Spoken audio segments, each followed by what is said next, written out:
Okay, recording is started and I will start the roll call. Chair Kalipi will be joining us a little bit later. Vice Chair Miyashiro. Present. No one's in the room with me. Chair Jones. No, I can't. Present at NELHA. Did I say chair? Director Jones. Okay, Director Sirmos. Director Sirmos, could you please let us know if you're there with anybody else? Here, nobody else. Thank you. Director Suji. Here with no one else in the room. Director Hilton. Yes, here by myself. Director Bossert. Here, no one else in the room. Director Kim. I'm here by myself. Director Wicker. Here, alone. Okay, that's it for the board. Vice Chair. We do have quite a large variety of folks who are in this room, so perhaps we'll start on this room and then go to the Zoom. So Laurence Bombardier, we'll start with staff. Augustine Edge, NELHA. Across from me. Alex Leonard, NELHA staff. Keith Olson, NELHA staff. Thank you. And we'll start and go around the room. So. Gerald Hessinger, Indo-Pacific Sea Farms. Jamie Masukawa, Ship Improvement Systems. Don McQuarrie, Kona Butterfish Company, Kona Sablefish Company. Rocky Polito, Kona Sablefish Company. Hiroshi Arai, Kona Sablefish Company. Gavin Key, Oceanera. Neil Sims, Oceanera. That is everybody in, oh, I'm so sorry. How could I forget? Terry Searles, HNEI, here to make a presentation later in the meeting. Thank you. We also have quite a few people online. Perhaps start with the NELHA staff and then we'll catch everybody else. On my screen, Brian Babbitt, you're the first one. Could you please start? Ryan Babbitt, NELHA staff. I'm here by myself. Pam? This is Pam. I'm here in the lab by myself, NELHA staff. Ray? Hi, this is Ray. I'm with NELHA staff. I'm by myself.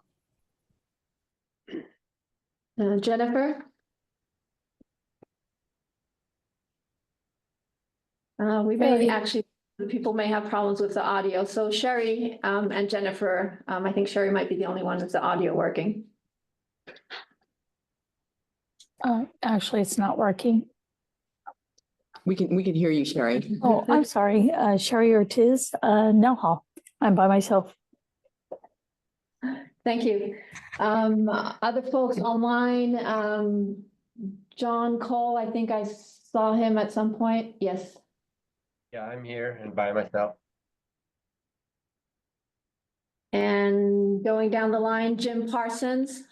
Hi, Jim Parsons, and my dog is in the room, but she's good at not taking notes. And I think one last person I'm seeing, Tom Fee. Good morning, Tom Fee, master planning contractor. Thank you. Also have a dog in the room. I think that covers everybody. Have I missed anybody? Yes, Doug Adams, I believe I'm a director, last time I checked, at least for the next 2 weeks. And My I'm alone apologies. again, naturally. My apologies. All right. Laurence. Proceed. So Joan. Laurence. Please go ahead. This is Joan Salwin with Blue Ocean Barns. And I see Wayne Murphy as well, bright and early. Hi there, Wayne Murphy, and there's no dog in the room. This is Rob Pettit with Oceanera, no dogs, no people. Okay. And Chun Chang might be one I've also missed. Yeah, DHL. DHHL. Yes. No camera at Yeah, this time. right. Okay, that's it this time, I hope. Okay, thanks everyone for attending. We'll open it, or the next agenda item on the list is the approval of the October 15th NELHA Board of Director meeting minutes. The minutes have been circulated, I believe, last Friday, November 15th, and is in the board packet. Do I open this up for questions or straight to approval? I think this is a straight to approval, right? Or open to discussion. Oh, you know what, sorry, it's been a while. At this point, is there any discussion on the October 15th meeting minutes?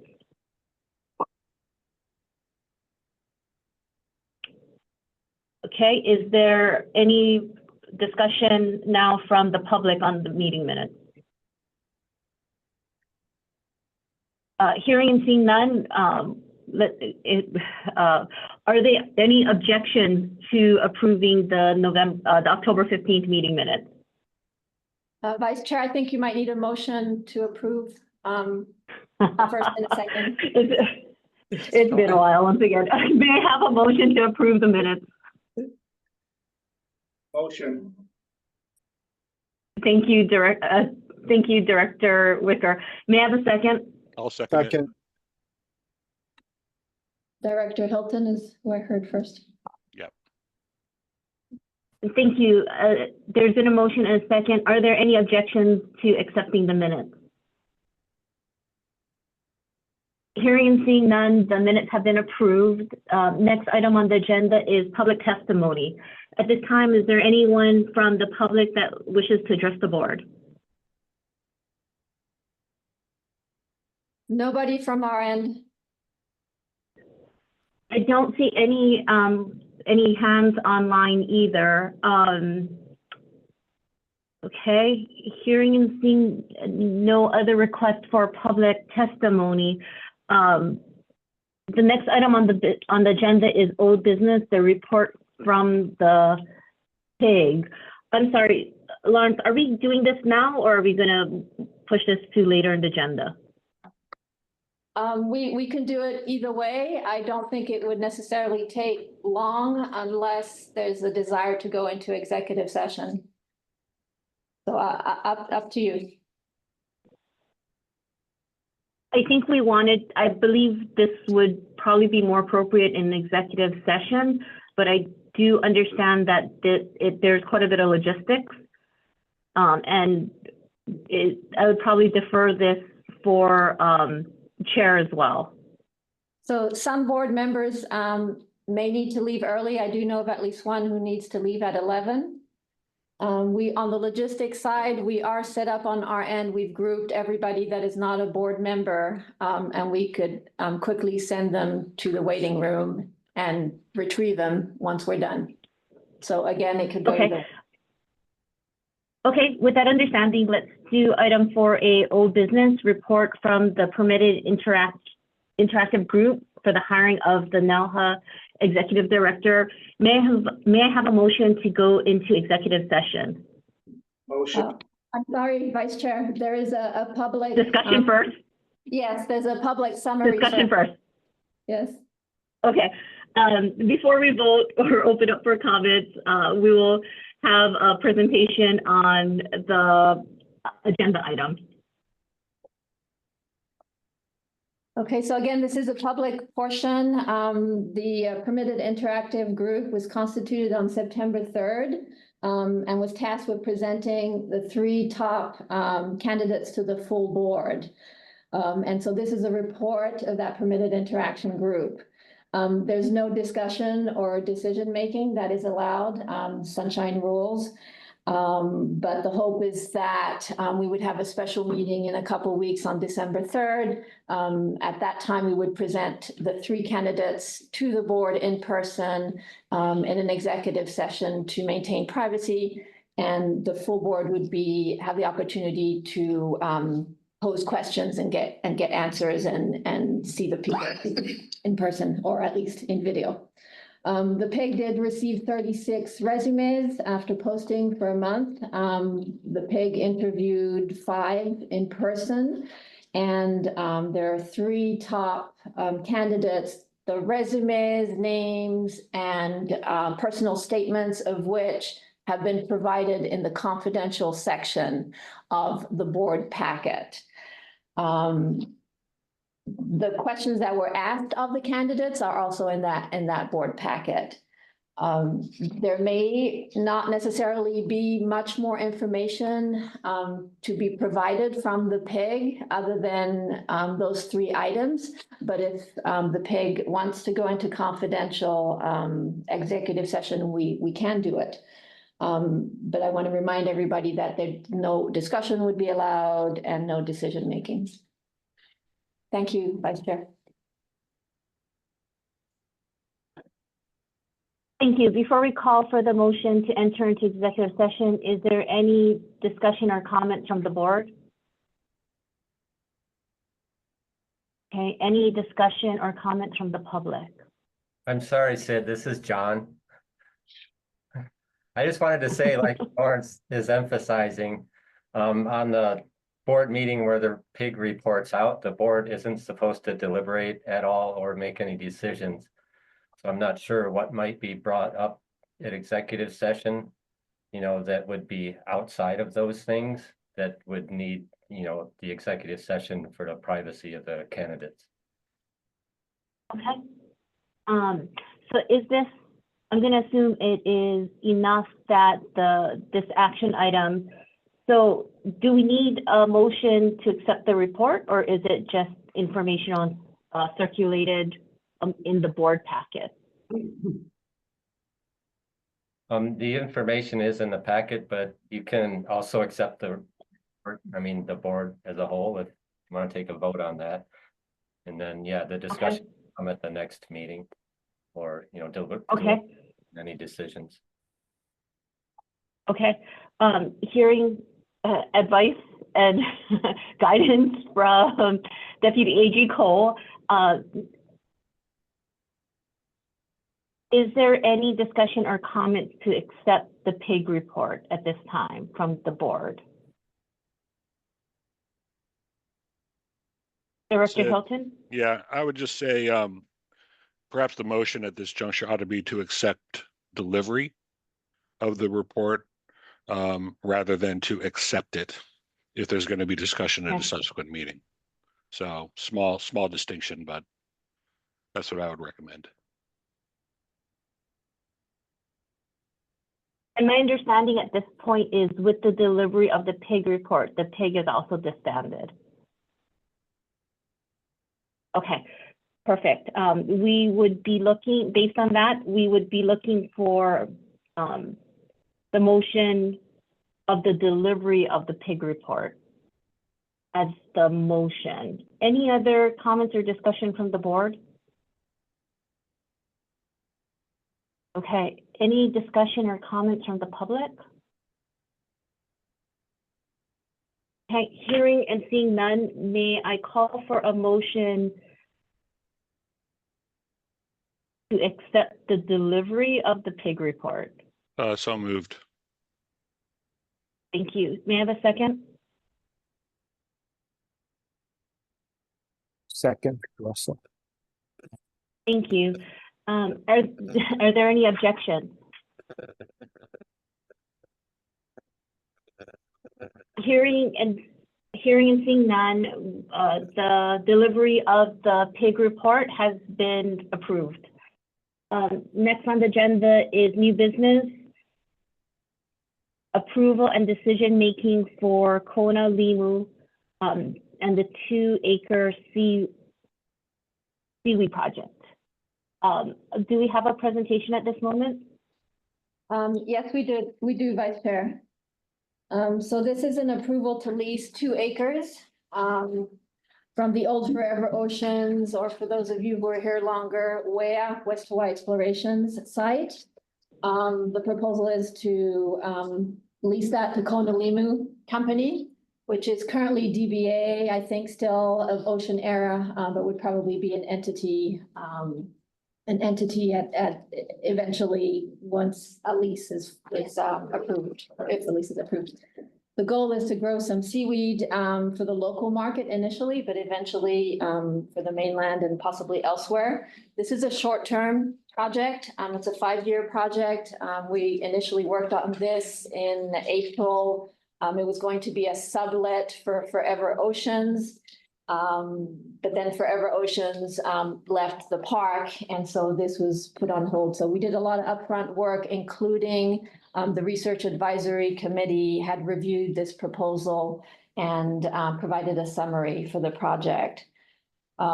We see the staff sees very few risks. It's an experienced team. Neil Sims, who will be giving a presentation, short presentation shortly to give you an idea of the project.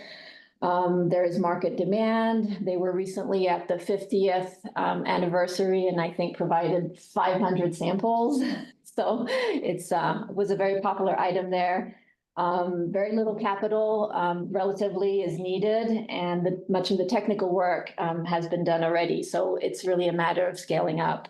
And they're doing what this park had always planned to have happen is start in the research campus, expand to a somewhat larger commercial enterprise, and eventually get to a 30-year sublease if this is successful. There are no biosecurity issues, no archaeological features.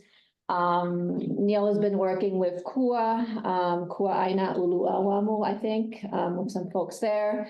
We do understand there is sensitivity to use of or commercialization of native species. But that said, companies like Royal Hawaiian Sea Farms have been selling limu for decades.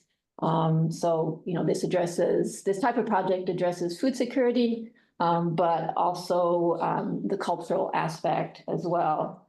They would be using a boilerplate lease. This has been reviewed already by our attorney.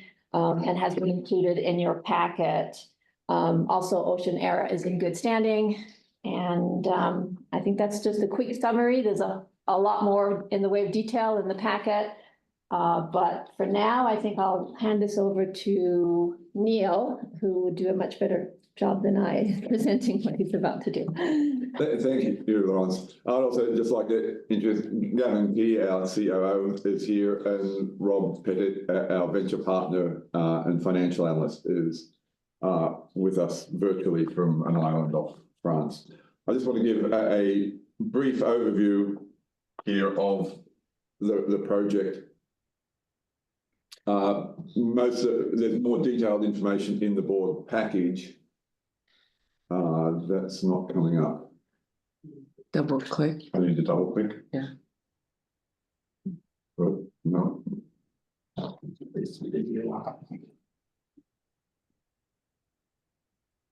Yeah, you could try it from mine as well. You want to do a check or? Yeah. Otherwise you can, I have a copy on mine as well. Double click, it starts to go through the deck.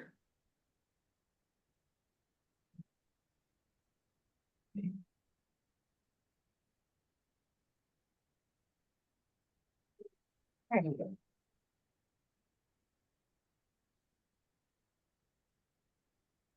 We can go off of my Neil, if that's okay. Do you want to? Would you like to sit here and?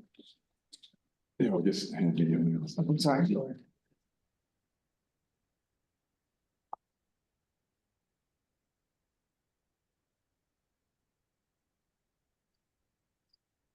So I want to just give a bit of background on Ocean Era and how this pertains to the work that we do. I'd originally started working here at NELHA in 1990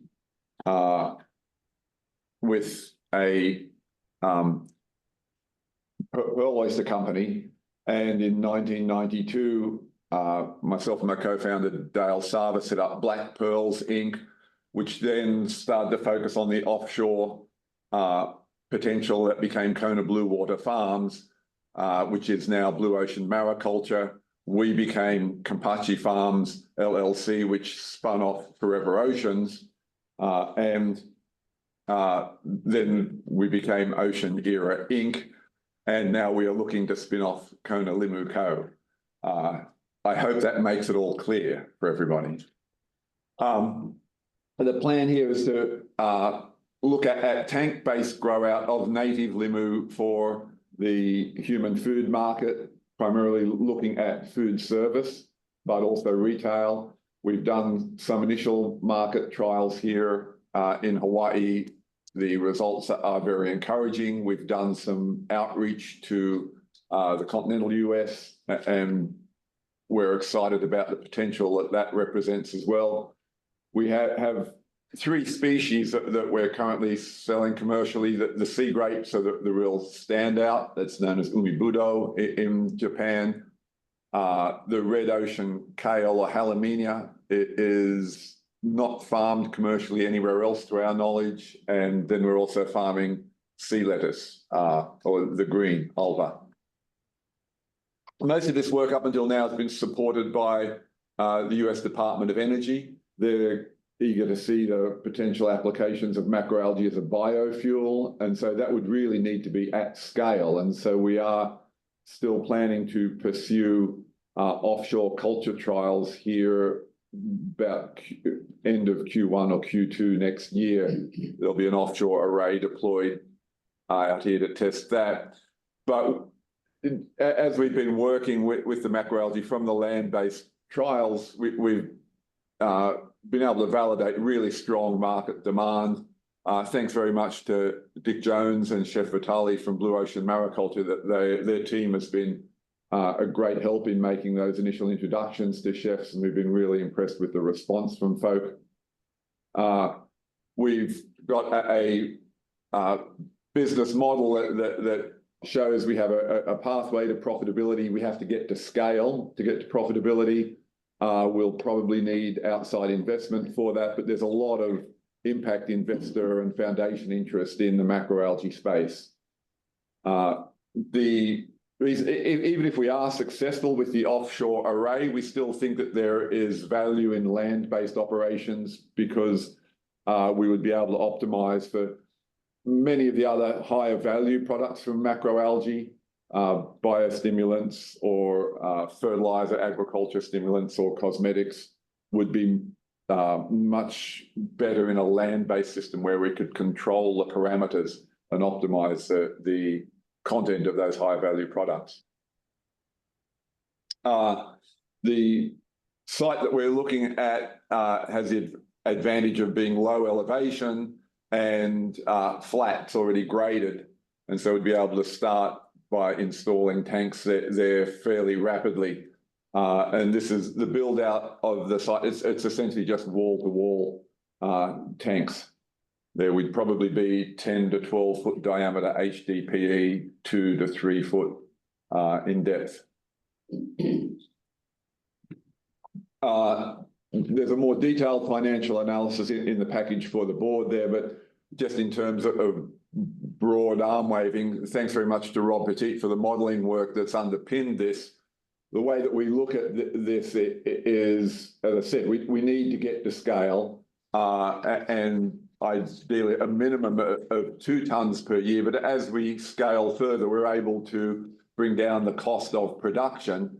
And that's going to allow us to go from initially, we're going to be targeting higher end restaurants and we'll have some traction in retail, but eventually we would hope to be much more broadly distributed as we're able to bring down the cost of production and bring down the price. At the moment, we're about here because we're selling 5 kilos, sometimes 10 kilos a week. And so our cost of production is relatively high, but this is where we eventually want to be as we reach some scale in around somewhere between 50 and 100 tonnes per year, which we should be able to do off this site.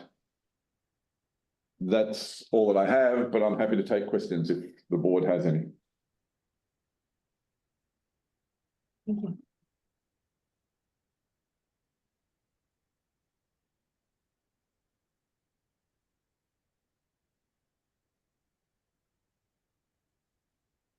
Are there any board questions at this stage?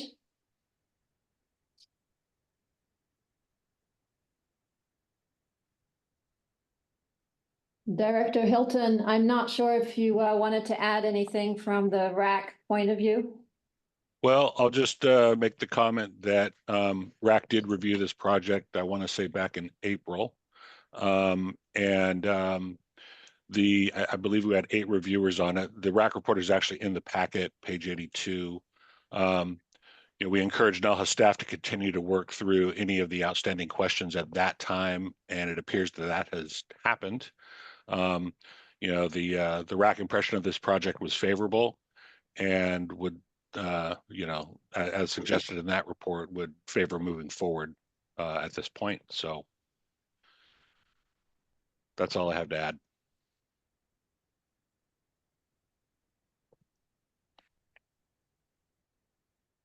So that would be the end of the presentation, Vice Chair.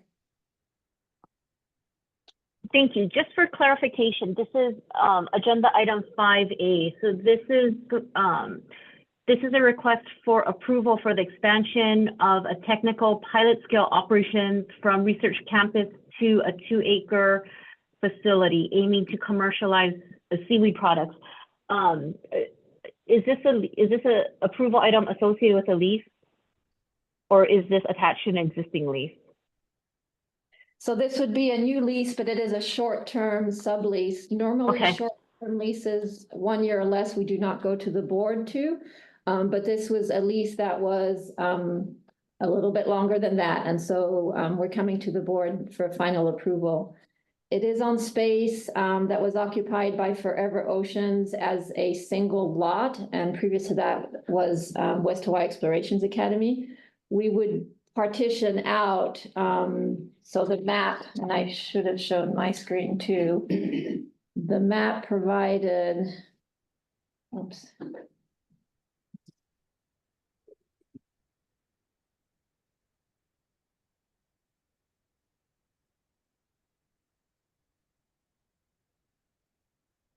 So the map that you saw that was provided by Neil Sims basically fits into the red spot with, so it's the full 6-acre would be partitioned off into this 2-acre project, and additional projects would come into the area that's closer to Makako Bay Drive. That area also has a building and a shed. But the 2 acres that Kona Lima would be occupying is on the Makai side, on land that is graded and fenced. Okay, thank you. Thank you for the presentation, and thank you for everyone's work in putting together the presentation. As always, we appreciate everyone's contribution. Before we call for a motion, we'd like to open up the floor to the board for any discussion and comments. Thank you. This is Doug Adams. A couple things I was noting in the RAC report, which was very detailed, and really appreciate that. I just note the concern, or at least the notation about electrical use and the potential in terms of the expense associated with that, and then also the effluent water issue about where it's going to be discharged. And as the RAC notes, NELHA will need to be especially vigilant. I think that's probably goes without saying, but of course, being from government, I'm saying it.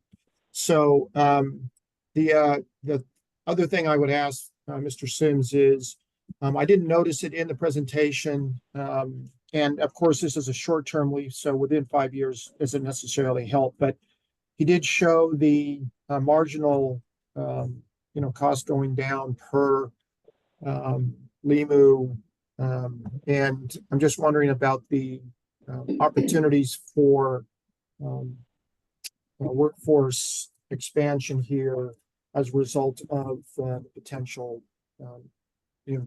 increase in the LIMU production.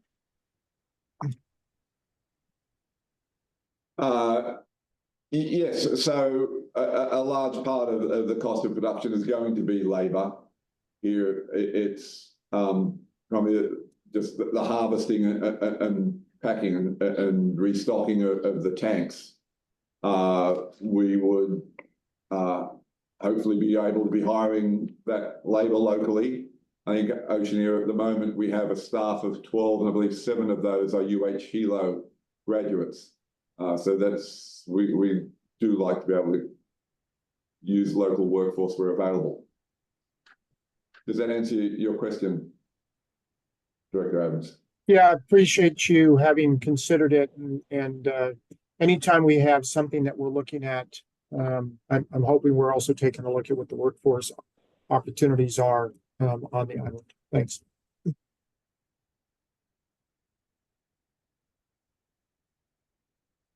Is there anything else from the board?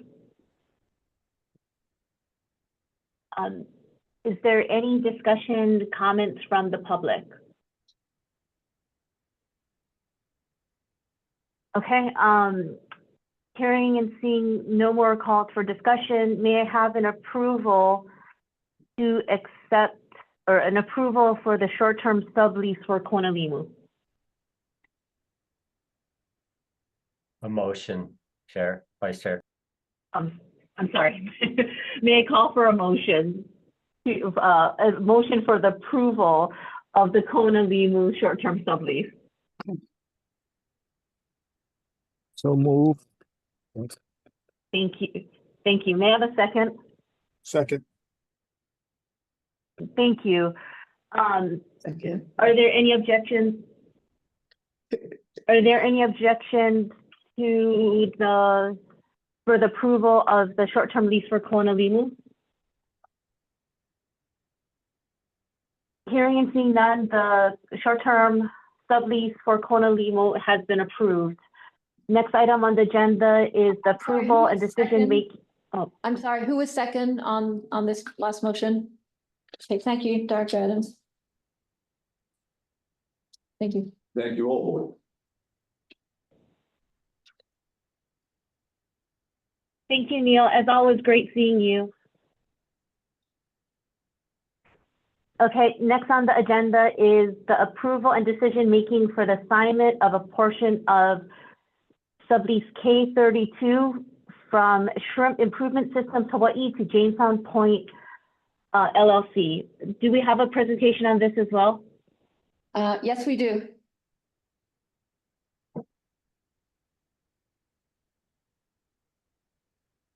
Okay, this agenda item, and I've put up on the screen, shared all the locations for Shrimp Improvement Systems, so it's a little complicated. They actually have 3 locations at the moment. Those locations are shown in red. So on the left-hand side, the red dotted and dashed line is what they call the north facility. It's the old High Health Aquaculture facility that Jim Wyban ran. On the right-hand side are the other 2 locations that Shrimp Improvement currently occupies. So this particular agenda item is to assign a portion of the SIS sublease K32 from SIS to Jamestown Point Whitney Venture, Jamestown for short. The current existing lease for Jamestown, K27, I believe, is in yellow on the image that's on the left-hand side. So you can see that these 2 are neighbors. The red space that would be assigned is approximately 2.27 acres. And this is part of an asset sale agreement between SIS and Jamestown. The purpose for that, or the use for that space, would be to produce microalgae to service feed for their increasing shellfish production. Initially, that would take place in the red area that's immediately adjacent to Jamestown and immediately adjacent to Makako Bay Drive. So I've got my mouse on there so you can see it. The other space, although they're purchasing the assets, might get used or probably will get used at a later time.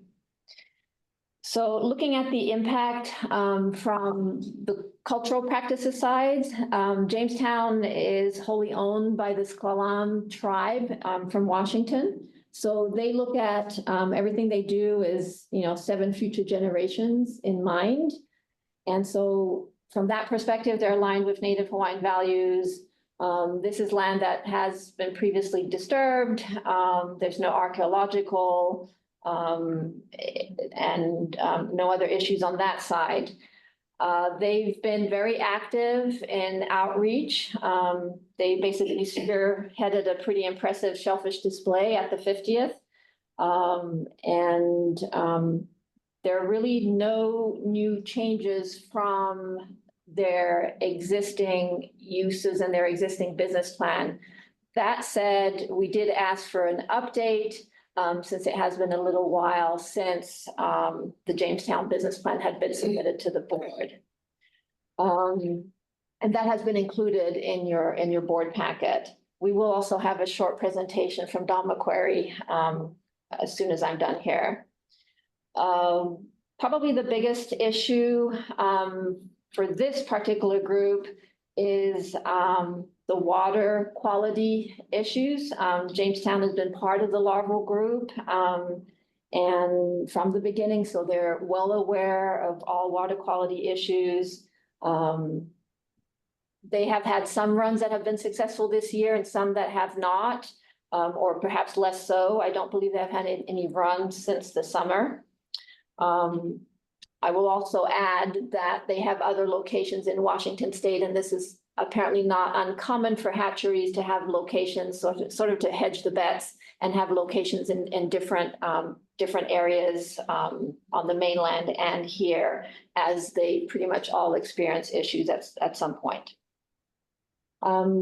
There's a draft assignment agreement that was communicated and provided to us, and we did the calculation. There would be no premium due to DLNR. And sort of on an aside note on this subject is that in 2006, DLNR waived the need for consent to sublease. But in our subleases, we still have the need to get DLNR consent for assignment or mortgages. We're currently working with DLNR staff to look at this. We'll be working with our AG as well to see if this is something that can be removed. There are long delays for us getting those consents, and that's a little bit of a issue for folks when there's an assignment. This might involve a presentation to DLNR, so we'll be working on that. The draft documents that were in your board packet, they've had a first pass review, but there are quite a few attorneys involved, both on SIS, Jamestown, and NELHA, of course, the state side. And so we do have a few minor language tweaks to make, none of which I believe is substantial at this point. So we are asking for we are recommending, staff is recommending to approve this assignment of this 2.27 piece of land to basically transfer from SIS to Jamestown. I think I will now yield the floor to Don McQuarrie, and maybe we'll do it on my computer since the other one seems to be giving some trouble. So I'll be talking about the Blue Ocean Barns property, right? Yeah, Laurence, it's Jim that needs to present this. I'm sorry, Jim. Hey, Jim, okay. sorry. A lot going on.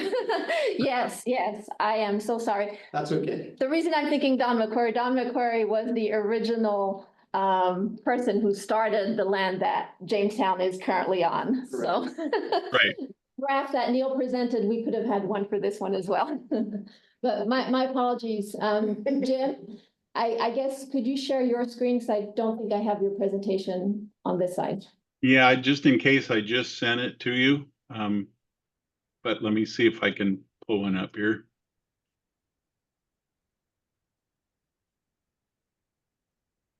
And while he's doing that, I will add, there was no RAC review on this one because this is basically the same business plan and the same use that Jamestown has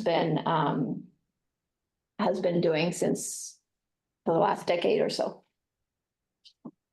Okay, is it coming through? Yes, we can see it.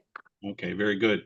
So Laurence asked me to give you just a little update of who we are and what we're doing and why we want to expand in Kona. And the Jamestown Seafood also is doing business from, it's Jamestown Point Whitney Venture is the legal name, so you may run across that one. And we are wholly owned enterprise of the Jamestown Sklallam tribe. And I'll go a little more into that. If you look at the traditional Sklallam village sites, we're all on the northwest corner of Washington State along the northern tip of the Olympic Peninsula. And that is still the traditional home of the Jamestown Sklallam tribe. There are 3 Sklallam tribes, the Elwha, which is a little bit east of us, and then the Port Gamble tribe. But all very much depended on seafood for their livelihood, and actually their entire culture revolved around seafood. And so there was a saying that when the tide was out, the table is set. And you can see even back from the turn of the century, the Sklallam people, this is in Squim Bay, which is right near where the tribal center is today. And there was a lot of harvest going on at low tide, and it was very important for sustenance and for trading with other tribes. So today, if you look at the tribal council, in particular our tribal chairman, and what the values are, very strong stewards of the environment. Jamestown works hard to maintain environmental goals and protect the ecosystems of the homelands, but also to continue to gather treaty resources that fund programs and services for the tribal citizens. And aquaculture is becoming a very important part for the economic sovereignty of the tribe. Allows us to utilize best practices while continuing growing and gathering marine-based resources. So if you look today at what that same set of tidelands looks like, we have a lot of people out gathering shellfish, primarily oysters. You can see in the foreground are tubes that we use for initially planting geoduck clams, but then behind it all the way across the pan of the tidelands there are oyster beds. And all of those oysters actually get their start in Kona, and Kona is an extremely important part for us. We had some problems trying to get larval oyster survival in our Washington hatchery sites that we operate. And so by starting the larval development and growth to initial setting on shell, then we can ship them to Washington and they survive much better. Oysters are our main product. And the seed production actually has expanded to the point where it's allowed us to also sell oyster seed to other tribal entities. And there's a high demand that we can barely meet. And also we do geoduck within Washington State. No geoduck clams are produced in Kona or started there. And we still, just for nostalgic purposes, we still have a sablefish project going on here that we do in cooperation with NOAA Fisheries at their Manchester site and with University of Washington and Washington Sea Grant. So as you know, everything starts really small in an oyster hatchery. And as a recovering fish producer, this was really foreign to me. You know, I had to learn to trust Nate and our hatchery guys to when they told me that, you know, we've got 3 million in here, I couldn't see anything. So, and then what we feed those oysters is even smaller. So that's really where Kona comes in. We have a large portion of our current properties dedicated to the production of microalgae, and with the adjacent tanks in the lease portion that Laurence described to you, that gives us a real opportunity to expand our microalgae production. It's an important part of what we do. We've been asked by several tribes whether or not we can also produce manila clams. They eat a tremendous amount of algae as well. So we've increased the number of oyster seed that are going out of our Kona facility up to over 30 to 100 million seed per year, and that number keeps growing, and we've been asked to produce similar numbers of manila clams, which we could not do without increasing our algae production. So happy to answer any questions. Laurence asked me to keep it brief. I could talk all day about this stuff, but anyway, happy to answer any questions you guys might have. Thank you, Jim. And I think the only thing that I may have missed, as far as the property itself, on the far end, we are aware of some waste, how would I call it? Discharge, the slowing down of the waste discharge issues that SIS had run into in the past. Some of that had been addressed, but for large volumes, there may be an issue in the future. But I want you to know that Jamestown is fully aware of those issues and that they would work with NELHA to make sure that this is addressed in the future. Absolutely. Yeah, we don't expect most of what we produce on that site will actually be discharged through our larval shellfish that take much of what's in that out before it's actually discharged on the current property. So I see that Chair Kalipi has joined us. And so I'm not sure if you're taking over, but either way, this is the end of this particular presentation. Thank you, everyone, and my apologies for being late. And thank you to Vice Chair Miyashiro for handling the meeting and the agenda to date. Are we at the point where we would be making a motion to approve or consider making a motion to consider? Correct. Okay. Is there a motion?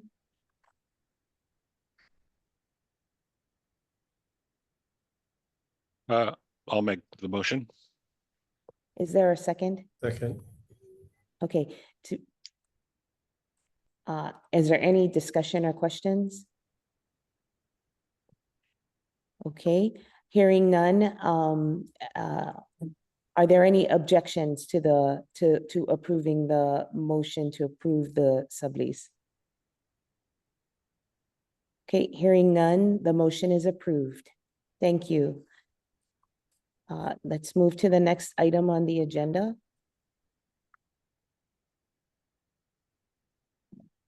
Which is the approval and decision-making. Oh, wait, no, was that Sablefish? So that was 5B. So we're now on 5C, which is the Sablefish.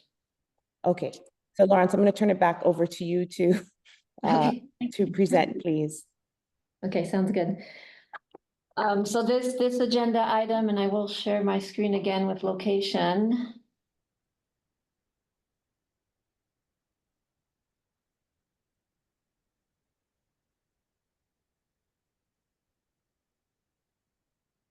So this agenda item is for approval and decision-making for the assignment of the entire sublease K40 from Blue Ocean Barns to Kona Sablefish Company. So a little bit of background on Blue Ocean Barns. They had about 14 acres for a commercial and R&D project. So 10 acres for commercial, 4 acres for the R&D. Earlier in the year, they informed us they would be moving to Mexico and had removed the 10-acre parcel from their lease. So the current lease actually just has the 4-acre parcel, which was meant to be an R&D facility. They were then subsequently informed us that they would also be moving the R&D facility out. So they're liquidating many of their assets on that parcel and have been working with Kona Sablefish as far as a sale, an asset sale agreement which has been presented to us. Kona sablefish, on the other hand, is a project that I think you've seen multiple times come to the board. They received an approval in concept. And then more recently, late 2023, they came to the board again to ask for an extension, so that to give them a little bit more time to raise funds. So this is a project that has been presented to the board. I did ask Dawn, get it right this time, to present and give a summary, as we have had a little bit of a turnover on our board members. So he will do that a little bit later. But this project has been pre-vetted. The solution actually for them to take over this 4-acre from Blue Ocean Barns is actually a great solution from the perspective of less funds will be needed. The facility is already built out, ready to go. So from a timing perspective, this is going to be great for them. Also, it is a facility that used to produce fish at some point. So there are a lot of reasons for it to make a lot of sense for them. The sablefish that they would be producing, also known as black cod or butterfish, is used and viewed very favorably in Hawaii. And this group believes that there's a strong market for it. And I believe they've made some inroads in creating that market. The RAC did review this, although not the latest incarnation, but the previous incarnations. And that summary was included in your board packet, along with a bunch of other details on this project. The biggest concern that staff had at some point was the ability to raise sufficient funds to make this a successful project. And they have provided a letter from SoftBank, who is one of the groups that will be investing and assisting them with obtaining investors. The principals are veterans. Don McQuarrie, I think I mentioned earlier, he first developed the facility that is now Jamestown. And Hiroshi Arai, who is also in the room, was a principal in Big Island, Abalone. So veterans at Host Park. There are no biosecurity issues. We have spoken to the neighbors, primarily SIS. In fact, I believe that they intend to work with SIS on some R&D and on bringing fingerlings into the facility. They are also fully aware of the water quality issue and the issues with larval raising. Again, this has come up to the board several times, so we want to make sure that any project that wants to operate here is fully aware and that everything has been disclosed on that front. Finally, I will add that there is a burial ground in the middle of that property. Previously, Blue Ocean Barns and the folks before that, King Ocean Farms, had to follow a burial treatment plan that had been developed in probably 15 years ago, something like that. And they're fully aware that that is something that they need to take care of and be respectful of that special portion on that property. So I think at this point, I'll maybe put up your presentation and we can take some questions and answers.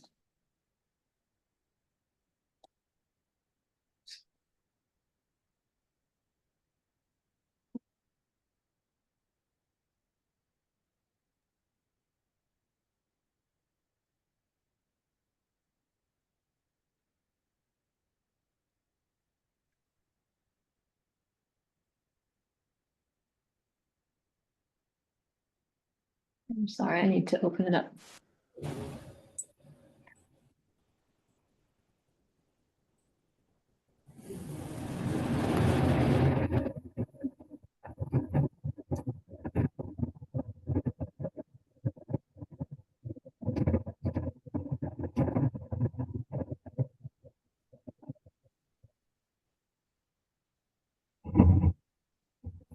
Okay, thank you for waiting.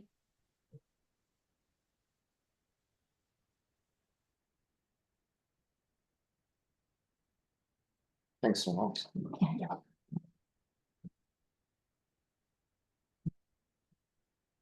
Yes, my name is Don McQuarrie. I'm the president, CEO of Kona Sablefish Company, also known as Kona Butterfish Company. We've trademarked that name. I'd like to thank the board of directors for accommodating us. It's wonderful. Okay, so the first thing I'd like to say is we do have a permit from the Plant and Animal Quarantine Branch to import sablefish juveniles from our sister facility in British Columbia. So we have that side of the equation dealt with. And what we're planning is to target food sustainability in Hawaii. Our 500, 600 ton business plan is primarily targeted for Hawaii. That's our principal market. We've been producing, okay, so. Presentation ready? No. Okay. Anyway, a very, very short presentation here. So you've seen all of this stuff before, Neil's slide, but the thing that's most important to us is the quality of the water. And Laurence has referred to the fact that there could be problems with the larval stages, but all our juveniles will be imported from British Columbia. So we can skip that part. And in the future, if we do work with SIS to build a hatchery and other early rearing things, we have very sophisticated equipment to deal with any issues in that regard. So our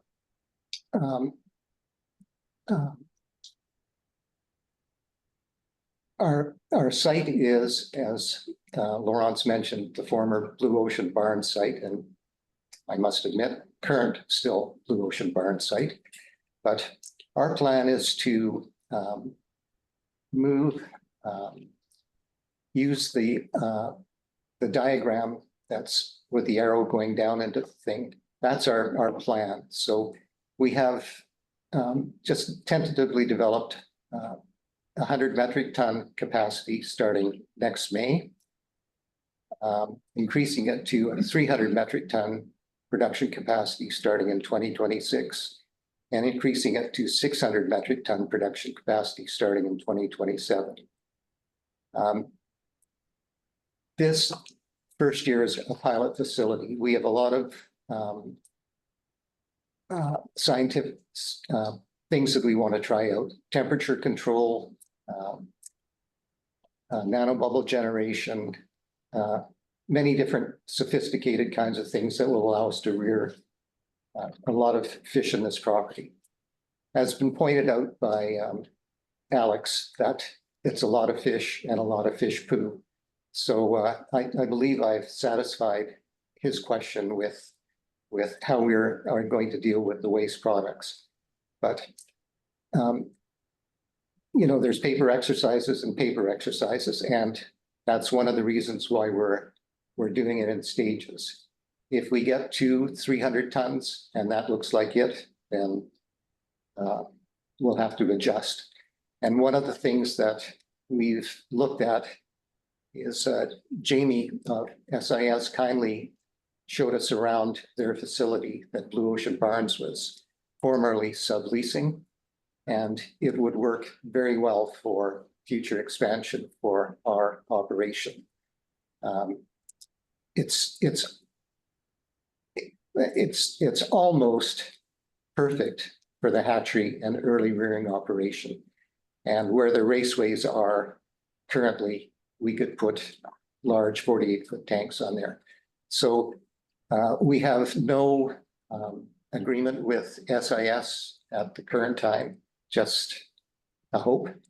But we will have the ability to put out the 600 tons that we anticipate. And we've factored in a preliminary sublease from SIS into our calculations. So the team that we've assembled is remarkable, I think. We have 2 engineers. We have Alan Wong, restaurateur. We have financial guys. We have Hiroshi and Rocky over here, Rocky Polito, who have been involved in the wild fish business for a long, long time. Hiroshi selling Big Island abalone products to all the fine restaurants and hotels in this area. So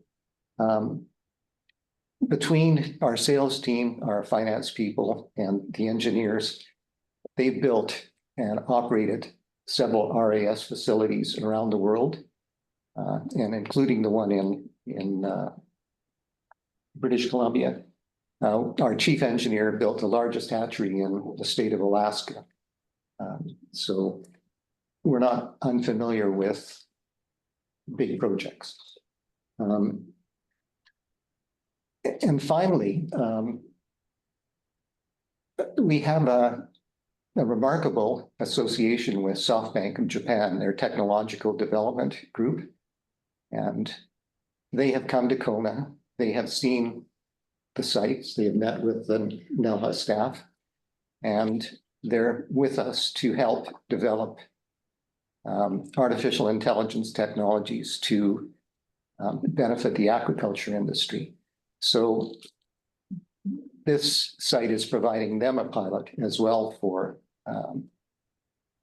producing things that will benefit the industry, both biologically and economically. So anyway, I thank you for your time. I keep staring at myself up at the screen there rather than looking at the camera. But anyway, thank you very much. If you have any questions, I'd be happy to answer them.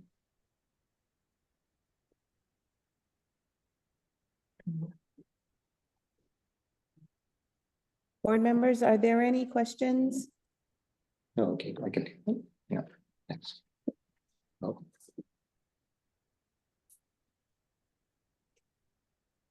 Okay, I'm not seeing any hands. Okay, with that being said then, could I please have a motion to approve the assignment of sublease K40? I move. Thank you, Vice Chair Miyashiro. Is there a second?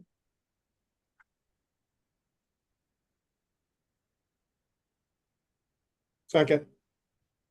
Thank you, Director Adams. Is there any discussion on this item? Okay, is there any objection to the motion? Okay, hearing none, the motion is hereby approved. Thank you. Thank you, Chairman, and thank you, directors. That's awesome. Thank you very much. Thank you from Blue Ocean Barns as well.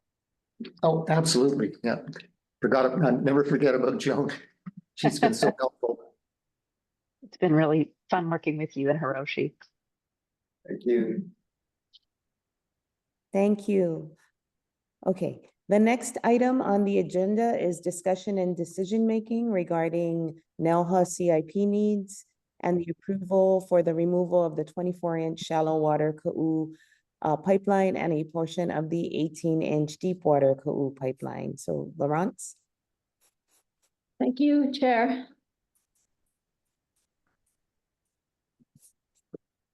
Okay, so this agenda item actually has 2 distinct sections. The first section is really in response to the request that was made at the last board meeting, which was what our NELHA CIP needs, both immediately and in the long term.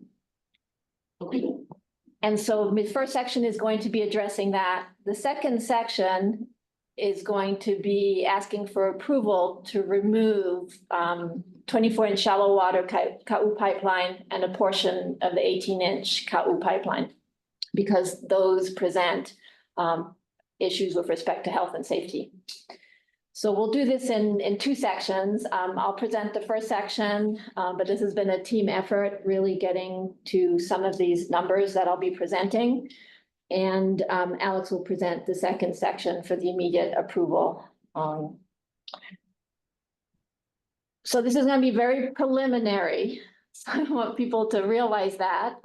We've been working on this since the last board meeting. It's a preliminary summary of what the staff here believes our CIP needs for NELHA. It does not include replacement costs further down the line.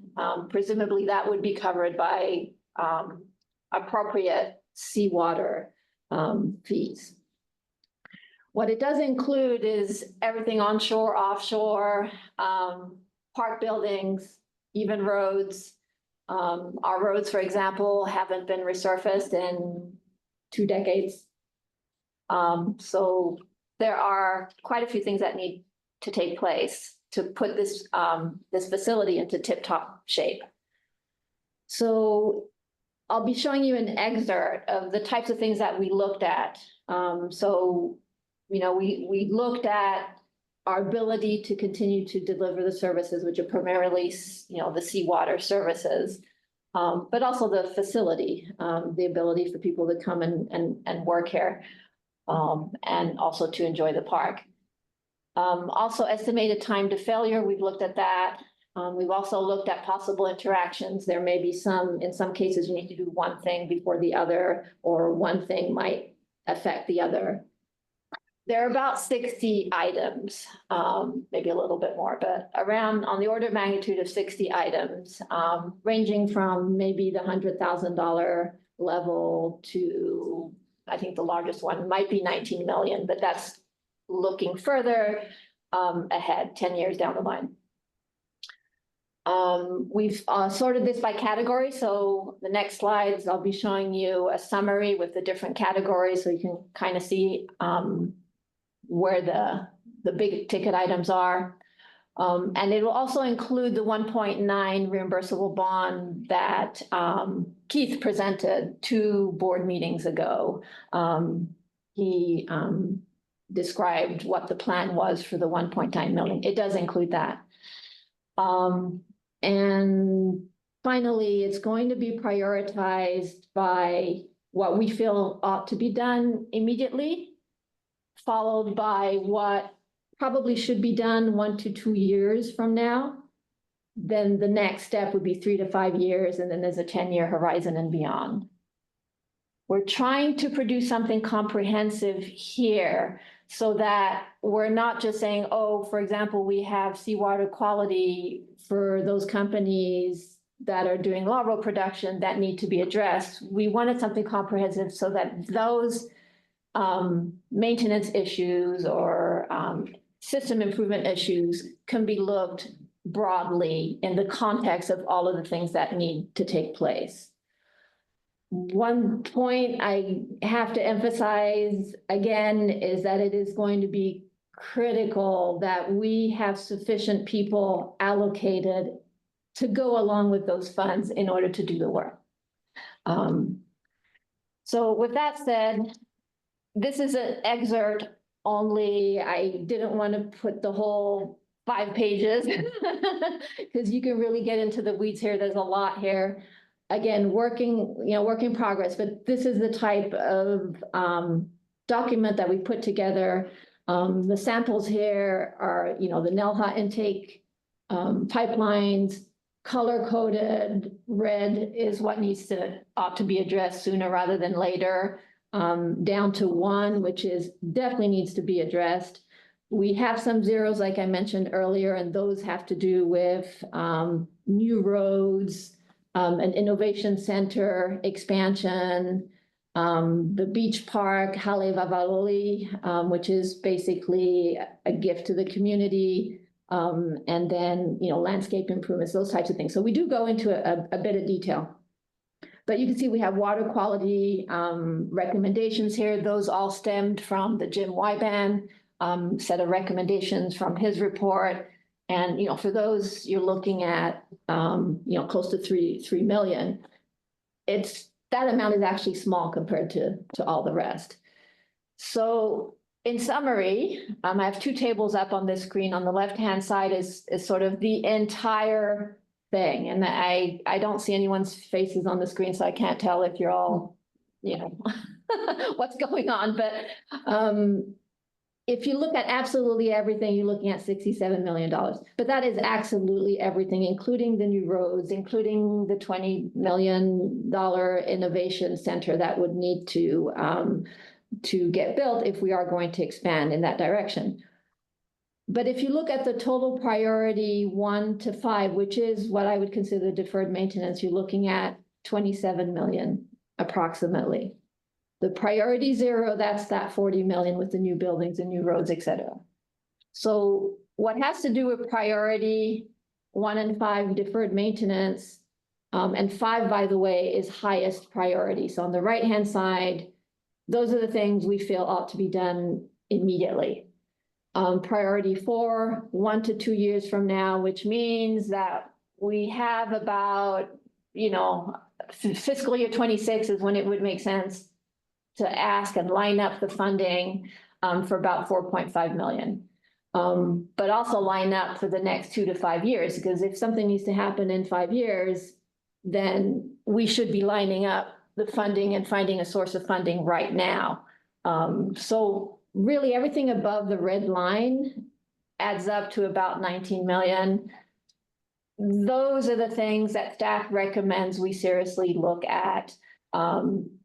Now, some of it can come from special funds. And so in this pivot table, you're seeing rows that are either special fund, some of it is already funded. So the 1.9 million reimbursable bond that we already have, that's in there. So take out 2 million from the 19 million. I guess we only need to find 17 million. But the important part is going to be this future CIP, whether it's going to come from federal sources, from state sources. But this is what we feel should be looked at. Have I missed anything major, Alex? No. So this is going to bring me to the next part of this agenda item, and that is the very top on the right-hand side, the immediate action, the 250,000 that we are proposing to use our special funds. This was not budgeted, so it's not in our budget. Therefore, it will decrease our budget by a quarter, or it will decrease our special funds by a quarter. But this is to remove the pipelines that are offshore right now. It's not something we knew about in summer, since this is something that happened in summer. But now we have a number and we can move forward.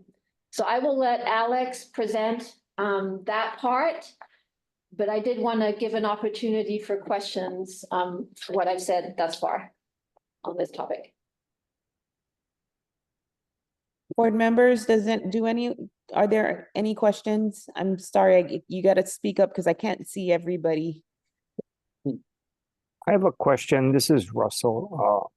Go ahead, What Russell. Laurence just provided, this PowerPoint thing, is not what I received in the board packet. And the agenda item I have is simply a request for the removal of the 24-inch water KAU pipeline and the 18-inch deep KAU pipeline. So I'm not sure all this other items that she was talking about, is that appropriate for us to consider? And my question is, do we even have funding for even the item that is 5D on today's agenda, which is the pipe? So my understanding is that presentation is coming up, but in direct response to the last board meeting that we had, we had a discussion where we asked the staff to take a look at the comprehensive needs moving forward. So that as specific immediate priorities such as the removal of the pipeline, which is item 5D on the agenda, are brought to our attention, we have a comprehensive understanding of everything that is moving forward as well. So what she presented was a precursor to that, to give context, and that's why it's preliminary. But it's in direct response to, I think, what I and Chair and Vice Chair Miyashiro asked following the three presentations on deferred maintenance that were presented to the board in the last 3 meetings. So it's not for action, it was more in response to that, and we will now be moving directly to the request as it pertains to the immediate funding on the pipeline. And is the appropriation then awarded by the legislature, or is this just asking the board to ask the legislature for funding? It's not an ask to the legislature, it's not an ask yet. It's to let us know what the team is assessing in terms of CIP needs, in direct response to questions that board members had in the last meeting. Okay, but there might not be funding. Correct. Okay. Any other questions? Before we get into the next item, I know this is a request for the removal of, it seems like an emergency request. Has NELHA in the past, and I know this might have been under the old regime, but have we dipped into the special fund for maintenance requests in the past? Whenever we don't have any other funds, we use special funds. So for example, when pipes go to the surface, yeah, all prior recoveries of pipelines, we have used special funds for that because there was no other option. And so in this case, there is no other immediate option. We did check with HAIMA to see if that would be an option, but there is no immediate option. So we do feel that it's imminent enough, and Alex would, maybe we should let Alex cover, make the case for using the special funds. But in answer to your question, Vice Chair, we have in the past used special funds when needed. Okay. Has it gone down to this level? Because it was my understanding that we always kind of level set at a certain level of the special fund where I feel the board was comfortable. It sounds like we're going to chunk it down by a quarter. Has that happened in the past where we have taken it down by a quarter and then built it back up? Yes. I would say we were at about 300,000 for a very long period of time, and then made a lot of inroads with additional revenue sources under Greg's leadership. And so we are now at about 950 million, something like that, which is where I think the board was comfortable. Yeah, we have before been in a similar situation. Was it in the near term, like the last 10 years? Yes. I'm sorry, did you catch the question? Yes, it was within the last 10 years. Oh, yeah, yeah, most of it. I think you had counted 500,000 in the last, even 5 years, right? And as recently as the emergency recovery. So what we're asking for today, we already did a portion of this as an emergency procurement. And how much was that? That was 20,000. 25,000, something like that. But okay, so this line. The question was whether the special funds were down that low. So this request is in line of how we've handled emergency requests in the past. It is.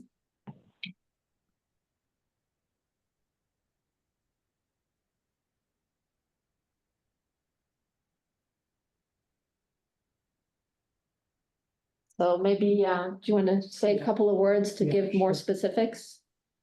Sure. So at the last board meeting, I reported that back in May, we were notified that one of our pipelines was floating at the surface offshore of the Kau Pump Station, in relatively shallow, highly traveled waters, posing a risk to life and property, navigation. We responded immediately and removed 60 feet of pipeline from the ocean at that time, starting the following day. We then followed up on that to find out what had happened we commissioned an underwater video survey of the remaining pipeline. And we're informed by that survey that serious damage had occurred to both the NELHA 18-inch pipeline and the 24-inch surface pipeline at Kau, probably in a major storm event, somewhere in the middle of mid-May. As a result of that storm, about 200 feet of each of those pipelines has basically become detached from the sea floor. All the hardware holding them down has corroded to the point where it gave way under force, and leaving those two pipelines loose on the bottom, lightly weighted down by remaining metal hardware that is still attached to the pipes, pieces of the old hold down mechanisms. However, it's highly plausible that a future storm event will knock those pieces off, causing the pipelines to become positively buoyant and rise to the surface, and again become dangerous to shipping and boating in the area. So we immediately set about to formulate a plan to remediate that situation. There's no good way to anchor these things down to the sea floor quickly and cost effectively. The only real solution is to just take them out. Neither of these pipelines has been in use for a number of years. They were to be abandoned and removed from the ocean at some point in the future anyway. And so we strongly feel that is the best option at this point in time. Certainly, it will remove the hazard. So we, being cognizant of the fact that this falls outside, we felt this falls outside of the emergency procurement route, which we have used in the past to allow us to respond to floating pipeline dangers. This is not quite at that level of criticality, although it's close. But we consulted sister agencies and confirmed that because the pipeline, because the planned pipeline removal would fall under the requirements of Chapter 343, we sought DAR's input because of the population of marine corals and reef organisms that colonize those old existing pipelines. DAR responded that yes, indeed, they did want to be involved, that NELHA needs to obtain a special activities permit in order to conduct this work. And DAR have assisted us in formulating a scope of work for coral mitigation, removal of corals of a certain colony size and transplanting them nearby, as well as DAR also then have filed the permit application, the SAP permit application before the Board of Land and Natural Resources. And we're told that the board will be taking this up likely very early in December. We then went out to bid to remove these pipelines. Included in the scope of work is the complete removal of the 24-inch pipeline, including the intakes, which, although they are still anchored to the bottom, they're the only portion of the pipeline that is anchored to the bottom. We feel that it doesn't make any sense to leave them there. It'd be more work to leave them in place than to just simply take them up with the rest of the pipeline. The coral recovery work and preservation is included in the solicitation scope of work. And as for the 18-inch deep seawater pipeline, we're recommending right now that only 200, the loose section that is about 200 feet long, be removed at this time. Beyond that, starting at about a water depth of 70 feet, the existing hold down hardware is still in good enough shape to hold that pipe down for for some time to come. And rather than make the project more complicated and expensive now, we figured it was better to address the immediate hazard and deal with this, the remainder of the pipeline at a later date. As such, we're proposing to anchor that remainder down using a newly installed holdback assembly. Also included in the scope of work is environmental cleanup. There's a lot of junk on the bottom right now. Damaged hold down hardware that was broken during that storm event. All those pieces need to be picked up. That's included in the scope of work, as well as the required video documentation, so that we can demonstrate and verify what's the work that's been completed by the contractor. We went out on HIPRO on the procurement system for bids, received 3. Pacific Underwater Construction came in at just shy of $240,000. Sea Engineering offered $455,000, and American Marine Corporation $748,000. I just checked the screen. All 3 vendors appear to be compliant with the licensure and bidding requirements, including HCE. And we have prior experience working with all 3 of those contractors and have found them to be reliable and have no reason to exclude them for any past performance issues. And they all filed valid bid bonds, so basically we consider them all responsive in that respect. And so our understanding is that there's no reason to stop us from awarding to the lowest responsive bidder. Funding of this contract would come from NELHA Special Fund.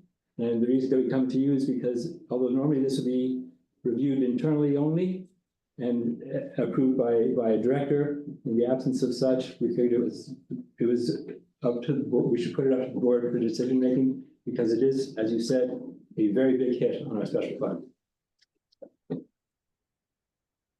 So staff has a recommendation that the board approve this expense, which was not part of our fiscal year 25 budget.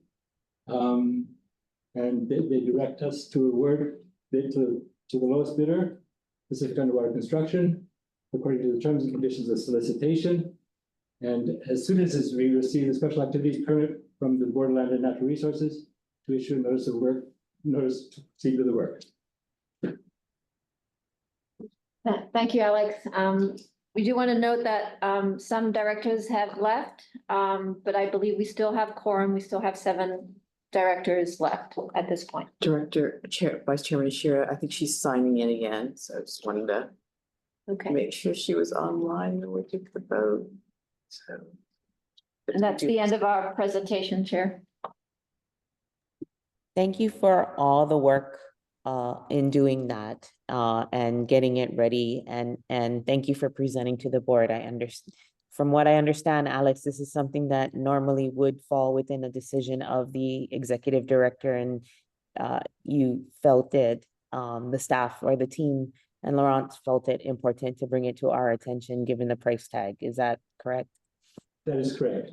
And okay. Also had not been approved by the board. It was not in our fiscal year. Okay. Okay. Thank you very much. Do we still have 7 with that, if Vice Chair Miyashiro is in this status? it looks like she's trying to connect.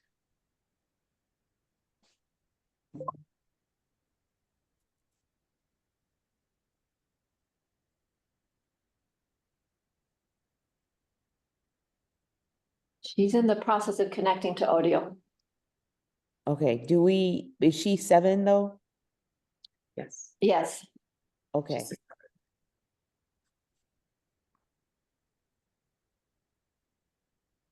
We could move to the informational presentation. I'm not sure if that's allowed, John, and then come back to this.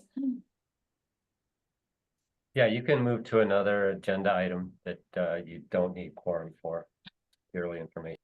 Okay, why don't we do that, and I'll try to reach her in the meantime, just so we can, I know Dr. Searles is in the room.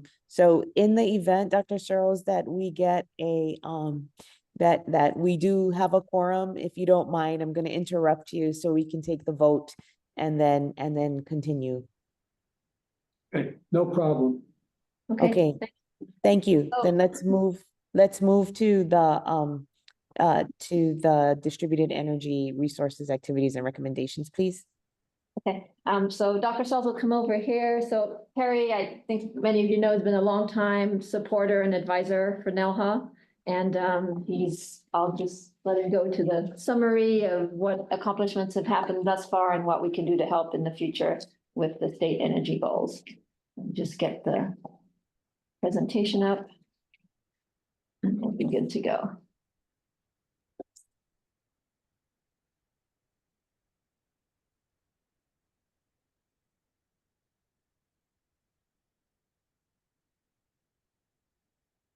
Just click. So if you want me to do it for you, can do it. Okay, alrighty. Okay. Excellent. Oh, okay, got it. You can also. Okay. Okay, thanks. Thanks for having me here. I decided, I know, as Laurent's mentioned, a lot of people are just on Zoom, but I felt it made sense to come here so we can talk about it and see how we follow up on this. So let me get involved with this, and Noe, for sure, I'll just back off when you need to kind of go back to the previous item. Thank you, Terry. I wanted to point out that this is a bit different from the plan that was developed by Pictor in 2013. I was part of that plan. It was led by Maurice Kaya. Don Lippert was involved in it, and they asked me to come in and do some work. So in 2013, the focus was developing distributed energy resources strategies in terms of how to best make use of existing NELHA resources. But the current analysis is really something different. It's in response to the legislative question, what can NELHA do to help the state? And so because of that, the conclusions, or at least the proposed conclusions, are different.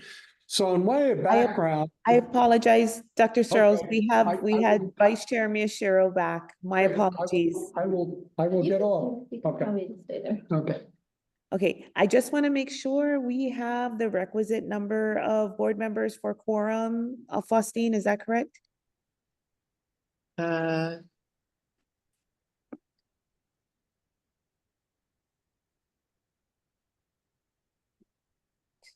Is Director Wicker still, right here is he?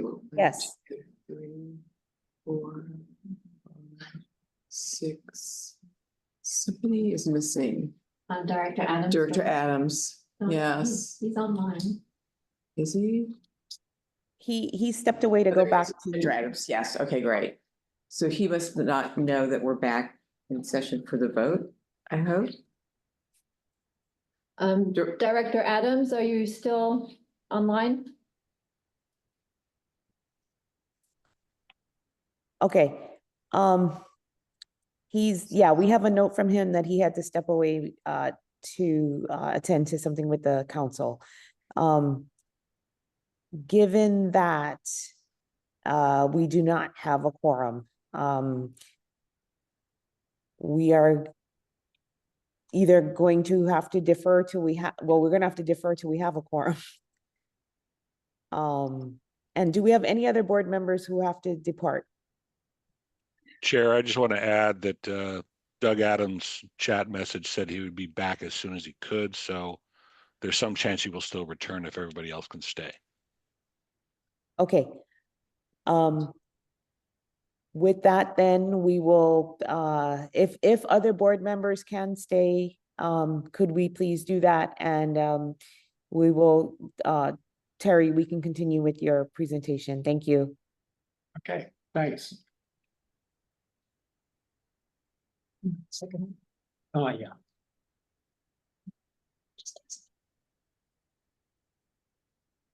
Okay, thanks. And I just want to add that these are what you'll see are not all of my ideas. The approach I followed is I worked for Stanford on some California issues where I had to interview about 50 people in government, academia, and the private sector for one of the reports we were doing. And I also, since I actually did interview some of you for the RPS that we report that we just developed at NELHA back a couple of years ago. So the whole idea was to get additional ideas, additional information and an observation. But the point is, all the discussions I had, so people could be very frank, are anonymized. So it's the process I followed at Stanford and with the RPS for HNEI and what I did now. Okay, so what am I doing?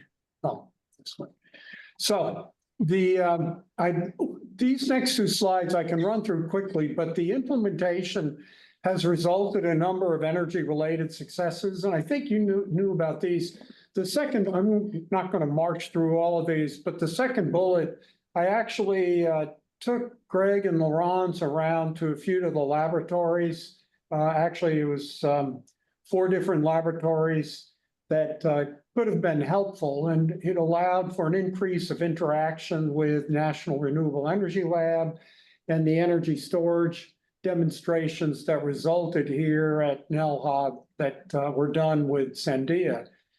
Also, the NELHA worked with HNEI, and well, actually it was Mark Glick who developed this relationship with Korea. There was also 2 energy storage workshops that were funded by the county and Sandia. And then finally, more recently, is the ocean-related carbon capture projects that are just started in the private sector. And I might add, the carbon capture projects aren't explicit towards renewables, but it's the argument we also have in California, which is, are we looking for 100% renewables or carbon neutrality? And if you're looking for carbon neutrality, you don't necessarily have to be at 100% renewables. What am I doing here?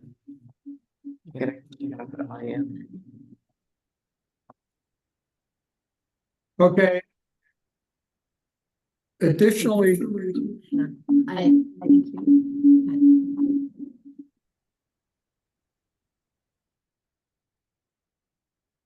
okay, sorry, I'm a Mac. Oh, now I'm muted. No, that's good. You're good. Okay. We have a different system. They can hear you.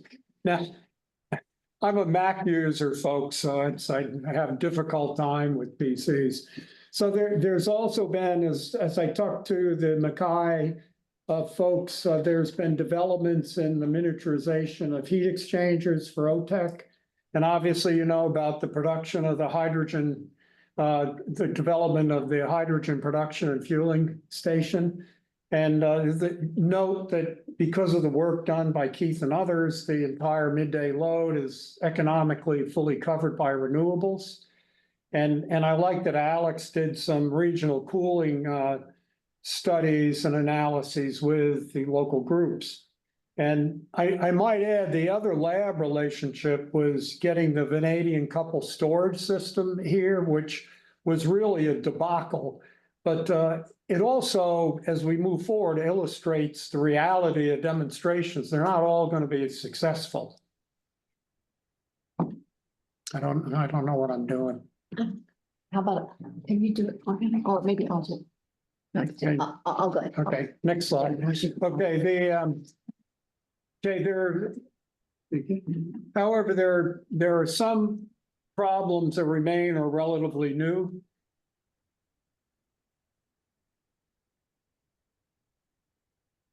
You've heard about the aging infrastructure. There's also the issues that Greg and Laurence told me about covering costs, because, but when things come in for demonstrations, there's a lot of management costs that aren't covered by any contract or agreements with the national laboratories. And also, if you're going to get money directly from Department of Energy, typically there's a cost share requirement that it would be hard to meet. And obviously, this is an update from an earlier that's in your slide packet in your for the meeting. But obviously, the election is going to seriously impact the energy-related funding. And I'll probably come back to that. There's a limited staff availability. My own view is the amount of things that NELHA was able to do with limited staff was actually quite impressive. But, really in terms of technical expertise and just having enough people, it's going to be a problem. So one of the questions that come up in terms of, what do you do about this? Is it better to team with groups who already have the needed expertise and staffing? So, and the problem with demonstrations, and again, the vanadium coupled battery is an example, is that the tenants are going to need constant supply of water and electricity. So if you're tying the demonstrations into water and electricity, it can create a problem. The other thing that came up in my discussions with people is there is a perception of the lack of connectivity between the local community and the state academia that should be improved, and particularly with the local community. Next slide. Or as one said, it's not just about having new companies come in here. Can you create jobs? So there's possible activities for supporting state energy goals, although some may be more useful on a national level. So certainly you're going to want to try to continue to work with DOE laboratories. This may still go on. I mean, the initial transition from Obama to Trump allowed the grid modernization initiative to continue. And so there may still be some funding there. And in fact, the DOE laboratories may want to work with NELHA and other state-based organizations to create advantages for themselves. However, it's going to be more important, I think, to develop relationships with Department of Defense agencies. Now, one thing that came up in the interviews, and a number of the interviewees said this, is that you should expand the NELHA footprint. And this would say transferring state lands to NELHA for geothermal development and demonstration. And so that may be something that's new and hadn't been considered or has not recently been considered. But it is appropriate under the original enabling legislation. We can also serve as an exit point for undersea cable to Oahu if you develop more energy resources here. And I might add, and I'll give you my personal opinion, Oahu will not achieve 100% carbon neutrality for any one of a number of reasons, even though, some people may disagree with me on that, but that's my opinion. Sorry, And Terry. Can I interrupt just real quickly? I apologize. I've had several board members inform me that they do have to step off. We don't have a quorum for the decision making in light of the fact that we will be having a special meeting next week. I'm going to propose that we move that agenda item to our special meeting. Lawrence and John, is that acceptable? Yes, that will work. Thank you very much. Yes. Adam's just returned in case that helps with the quorum. Oh, okay. Hold on. Do we still have Dane? Yes. Okay. Sorry, Terry. Let's take this then on decision making on the agenda item of 5D, which pertains to the removal of the 24-inch shallow water Ka'u pipeline and a portion of the 18-inch deep water Ka'u pipeline Could we please have a motion to approve the staff recommendation to use $250,000 from the special fund to take those actions which staff have determined are high priority and necessary to prevent imminent danger? So moved. Thank you. Thank you for moving and seconding. Do we have any discussion? I just have a quick question for Alex, if he can say anything about the prior experience NELHA has had with Pacific Underwater Destruction LLC. Since they're the low bidder, I'm just kind of curious about your experience and comfort level with them. They completed a contract with us last year to install holdback hardware, replace holdback hardware on 3 of the Ocean Farms pipelines. And they performed adequately. Okay, good to hear. And they're a local company, a big island company, which is one of the reasons why their bid price is so low. If that's a concern, the other two companies. I mean, it's excellent if they could do it for a bargain price. So exactly, so they don't have to pay airfare and accommodation, all that kind of stuff. That's great. That's great. Thank you. Are there any other questions or discussion? Are there any objections to the motion? Hearing none, the motion is hereby approved. Thank you, board members, for staying on and sticking on to make sure we have a quorum. Thank you very much. Thank you, Terry, for your accommodating the multiple interruptions. Please continue. Okay, thanks. No worries. I obviously, since I keep talking about the need to ensure your facilities are working, I think that's highly appropriate. So I guess I'll just move on to the next slide. Other than saying the final bullet here is to continue. I mean, obviously your expertise here is in ocean sciences, and how do you link that with these energy and climate change projects? Okay, next slide.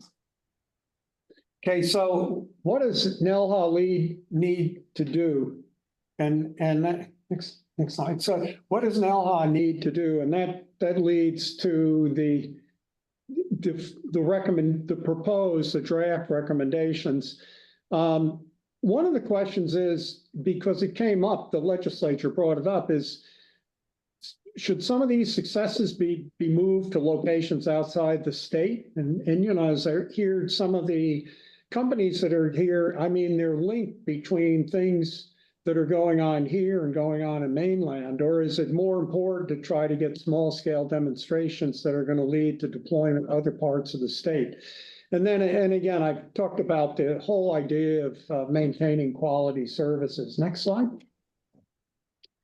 So the next are going to be three slides on draft recommendations.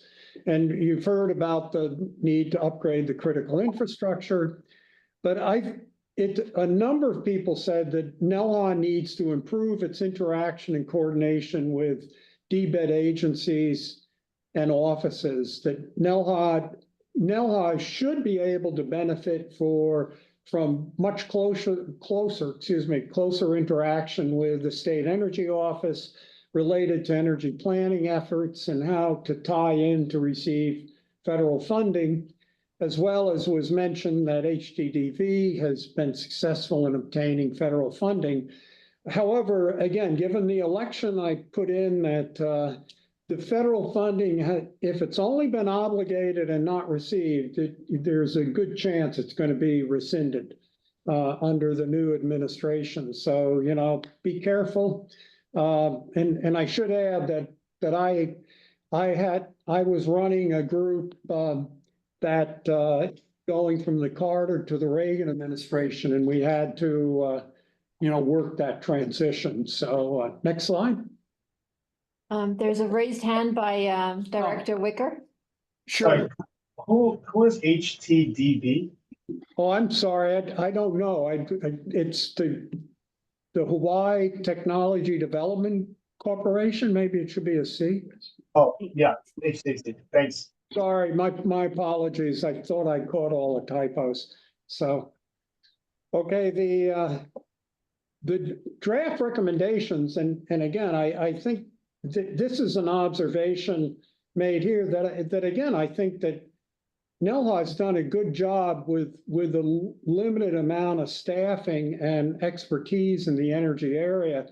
So since the state legislature has asked the question, you know, I've put out that one bullet should be that state funding is needed for making critical technical hires, as well as covering if there's any cost shared projects that you need to find money for NELHA share. And so I've just listed a number of sub bullets here about, you know, what these hires should be capable of doing. And it's basically, you know, they don't need to be PhDs or anything like that in various energy areas, but, you know, communication is important, you know, business development, program development is important. And then management of these demonstrations is important. So I think that's true. The last thing is that that, you know, this is again the idea that NELHA needs to expand their footprint by transferring, and this is again a recommendation made by a number of people I interviewed, DLNR lands for the potential of geothermal development. But the big question this should be, and how you might see NELHA's role in this, is this for technology development, exploration, or both? And that's something that needs to be worked on. The other thing is that because there is this issue of not providing sufficient outreach to local communities, you know, is there more ways and necessary ways to expand ways to work with local government, academia, and communities? And you have had agreements with the county related to the workshops and utilizing the hydrogen fueling station and the district cooling work. But how do you expand on those, and how do you find opportunities, whether it's using state funding or federal funding, to expand on those, working more closely with the UH system and local government and certainly the community issues? Next slide. So the other thing the board might want to consider is that if this becomes important, and I think it's up for you all to decide, you should create a subcommittee that will focus on these energy projects and issues. And it's my suggestion that you might want to consider having primarily board members, but include at least one outside energy expert. And I might add, this is consistent with how national laboratories manage their laboratory directed R&D funding decisions. So for example, there's about a dozen people on one of the NREL LDRD boards, and effectively all of them are internal, but I'm one of the two outside reviewers that help them make decisions. So you may want to think about just bringing in one outside person, whoever that may be. And another suggestion that came up from one of the people I interviewed, or perhaps it was more than one, is that early SWOT analysis, I think, should be done to determine what is the path forward for NELHA in the energy area. How does it couple with the ocean sciences? How does it couple with their role of effectively being a landlord here? So how does that all come together in terms of strengths, weaknesses, opportunities, and threats? So with that, I close. I always have to put in at least one view graph, but you know, what's NELHA's role with all of this? It's not going to be industrial scale projects, but as you look at pilot and demonstrations, it could be. There's land here, there's availability, particularly if you're expanding the footprint. And while it's not going to be basic science per se, applied science research could be a very appropriate place for NELHA to play a role. So with that, thanks for your time. I know that you all are extremely busy, and once again, I appreciate for those of you who've been able to stay on the line. Thanks. Thank you, Dr. Searles. Greatly appreciate the recommendations and look forward to continuing the dialogue. At this Yeah, point, oh, go ahead. If I could cut in, I'm really looking for advice from you all. And some of the anonymized folks that I talked to were people on the board. So that's one thing that's true. But what I'm really looking for as I move to finalize the actual report is, did I get anything wrong? Do you have additional ideas? So, you know, that's basically, I'm looking for additional advice. So, thank you. Okay, and I will say that I need to take a look at, again, in a deeper, now that I've heard you present it, I'd like to have some additional time versus providing you with that advice right now. With that, I'd just like to ask any board members if they have any questions for Dr. Searles or any comments about his report that you'd like to raise at this point. Just a real quick comment on the geothermal topic, Dr. Searles. You know, I'm sure you're aware of the prior history that NELHA had with that, you know, back in the 1970s and 80s when it was first coming online over on the Puna side. And, you know, in terms of the history that led to that role for NELHA back then being used as context for what that might look like now or going forward might be useful. I mean, I think it's a great recommendation. It's sort of fits in the natural energy wheelhouse, but the fact that NELHA has had that role in the past and could revisit it, you know, is something that would need to be stressed to people that aren't aware of that deeper history.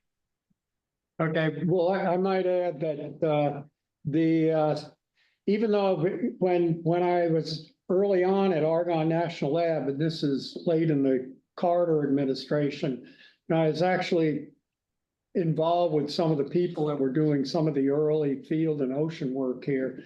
But if I could follow up with you or someone else on the board about some of the more details that I could add to the report about what went on back then, it would be much appreciated. And I should add, for full disclosure, I was on the Picture board and also president of the Picture board for a while back, about 20 years ago. So I'm familiar with Picture's role in the early OTEC group. So. Thank you. In light of the time, I'm going to ask Laurent, we have people who are dropping off.